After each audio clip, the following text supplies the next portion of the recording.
Hola, Hola, cluberos. cluberos. Somos Judith, Y Dalai. estudiantes de medicina, y les venimos a mostrar cómo se combina lo biológico con lo computacional. La neurona es una célula del sistema nervioso cuya función principal es recibir y procesar información a través de señales químicas y eléctricas gracias a la excitabilidad de su membrana. Los médicos utilizamos el electroencefalograma para evaluar el correcto funcionamiento de las neuronas. Pero, ¿qué es lo que significan esas líneas? Es lo que veremos a continuación. A grandes rasgos, la neurona está compuesta por tres partes. La dendrita, por donde la neurona recibe información, el soma o cuerpo, donde procesa la información, y el axón, donde la información viaja para ser transmitida a la siguiente neurona, músculo u órgano. El electroencefalograma utiliza el potencial de acción de las neuronas para medir la actividad eléctrica de las mismas. Tiene diferentes fases. La primera es el reposo, pero cuando recibe un estímulo suficiente, se abren los canales de sodio dependientes de voltaje, permitiendo la entrada de sodio hacia el interior de la célula. El sodio en este caso está representado por estas bolitas de color rosa. Esta entrada de iones de sodio provoca un cambio rápido y drástico en el potencial eléctrico de la membrana, conocido como la despolarización, como se puede ver en la primera línea del electroencefalograma. Posteriormente, se inicia la repolarización, donde la membrana vuelve a su estado de reposo mediante la salida de iones de potasio, mediante la apertura de los canales de potasio dependientes del voltaje y el cierre de los canales de sodio. Entonces, en este caso, el potasio son las bolitas rojas que salen de la célula mediante su canal. Este proceso sucede en una parte de la membrana neuronal, el cual se propaga por toda la membrana hasta llegar a las terminales axónicas, donde el cambio de voltaje abre los canales de calcio, facilitando la entrada de calcio al interior de la célula, lo que permite la liberación de neurotransmisores que se dirigen a sus receptores específicos. A partir de la neurona biológica se inspira precisamente el modelo para la neurona computacional, es decir, la representación abstracta de cómo una neurona procesa información. El modelo más utilizado y más complejo a su vez es el perceptrón. Vamos a ver algunas similitudes que hay entre ambas neuronas. Las dendritas de la neurona biológica serían equivalentes a las entradas de la neurona computacional. Las sinapsis serían los pesos o coeficientes que se asignan a cada entrada y representan la intensidad de la sinapsis entre neuronas, es decir, que tanto una neurona excita o inhibe a la siguiente neurona. El soma o núcleo sería representado por un nodo o una suma, que es donde se integran todas las entradas. El umbral sería equivalente a una función de activación, que determina si la neurona dispara o no y con qué intensidad. Y por último, las terminales de los axones serían las predicciones.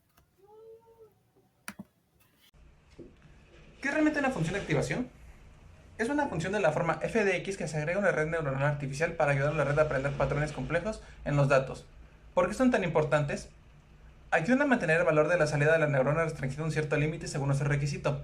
Esto es importante porque la entrada a la función de activación es w por x más b, donde w son los pesos de la celda y x son las entradas para posteriormente sumar el sesgo b. Este valor, si no se restringe a un cierto límite, puede tener una magnitud muy alta, especialmente en el caso de las redes neuronales muy profundas que tienen millones de parámetros. Esto dará lugar a problemas de cálculo. Hay dos tipos de función en una red neuronal: función de activación lineal y no lineal. ¿Cuáles son las funciones de activación más usadas? Son función sigmoide, función tangente hiperbólica gaussiana, función ReLU y función GeLU. La principal limitación del perceptrón es que este solo es capaz de resolver problemas que son linealmente separables. Si los problemas no cuentan con esta característica, el algoritmo puede no converger o continuar modificando sus variables indefinidamente. Un ejemplo clásico de un problema no lineal tiene que ver con la compuerta EDSOR, el cual no puede ser resuelto con un perceptrón simple. Para comprender lo anterior, comparemos las compuertas AND y EDSOR. Una compuerta lógica tiene una o más entradas, a partir de las cuales se genera una salida específica. En el caso de la compuerta AND, esta tendrá una salida alta, es decir, con un valor igual a 1 si ambas entradas son altas. Al momento de representar las combinaciones posibles de las entradas de esta compuerta en un plano a manera de coordenadas, podemos darnos cuenta que es fácil separar las salidas con un valor igual a 0 de las salidas con un valor igual a 1 trazando únicamente una línea, lo cual se puede manejar con un solo perceptrón. Esta situación ocurre también con otras compuertas como OR, NOR y NAND. El error XOR es un problema en el que una red neuronal simple no puede aprender a distinguir correctamente ciertos patrones o poder clasificarlos solo haciendo una línea en medio de ellos. Para poder resolver este problema, necesitamos llevar a cabo el desarrollo de las redes neuronales multicapa, que pueden resolver problemas no lineales gracias a la inclusión de capas ocultas y funciones de activación no lineales.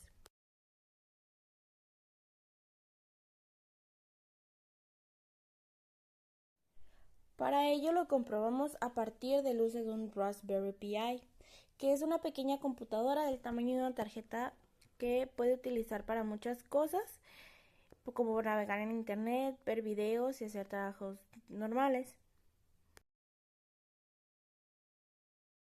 Básicamente utilizamos un código en donde primero ocupamos una predicción intermedia multiplicando los datos de entrada por los datos de los pesos, para después aplicar una función sigmoide y poder entender una compuerta de salida escondida para nuestra primera compuerta.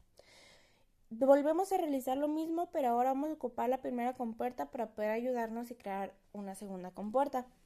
Y así con las otras dos compuertas más. Posteriormente vamos a realizar una comparación entre la primera, segunda compuerta. De ahí vamos a aplicar una función de propagación y vamos a ajustar la predicción usando lo anterior. Y una vez separado ya todos los errores, ajustamos los números anteriores y los vamos multiplicando por las salidas para finalmente calcular.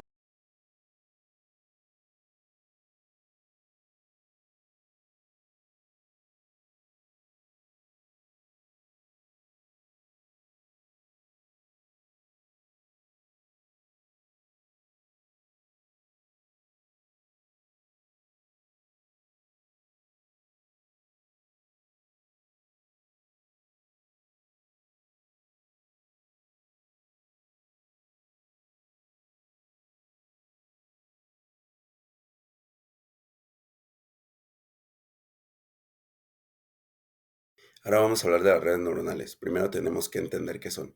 Estas son un conjunto de neuronas artificiales que son capaces de aprender con el tiempo. El sistema está conformado por neuronas que son llamadas nodo, que a menudo están dispuestos en capa. Los nodos están conectados a través de conexiones. Su estructura es semejante a la que observamos en la imagen, en la cual los nodos rosas se denominan nodos de entrada y forman la capa de entrada. Aquí es donde va a ingresar la información a nuestro sistema. En azul se encuentran los nodos ocultos y forman la capa oculta. Puede existir más de una capa oculta y aquí es donde se lleva a cabo todo el proceso del aprendizaje. En verde encontramos los nodos de salida y forman la capa de salida. Aquí es donde están los resultados después del cálculo. Cada nodo tiene su función de activación, que es semejante al umbral de potencial de acción. Los nodos también tienen un bias, que cambia la forma en que responden a entradas de diferentes tipos. Los valores de nuestros pesos necesitarán ser ajustados para tener un grado de error mínimo. Esto se realiza mediante la forward propagation y el back propagation. Dentro del forward propagation tenemos que implica el cálculo y la transmisión de los datos de entrada a través de las capas de red para generar una salida. Es el proceso que permite que los datos fluyan a través de la red neuronal, calculando las salidas de cada capa. Este se llama así, ya que inicia de izquierda a derecha. Cuando hablamos del backpropagation, nos referimos al algoritmo que ajusta los pesos sinápticos en cada intermedio. Comienza desde la última capa y se propaga hacia atrás, actualizando los cambios de los pesos. El objetivo es minimizar el error de la red neuronal. Este se realiza de derecha a izquierda. A continuación les platicaré un poquito más sobre las variantes de las redes neuronales. Las redes de convolución.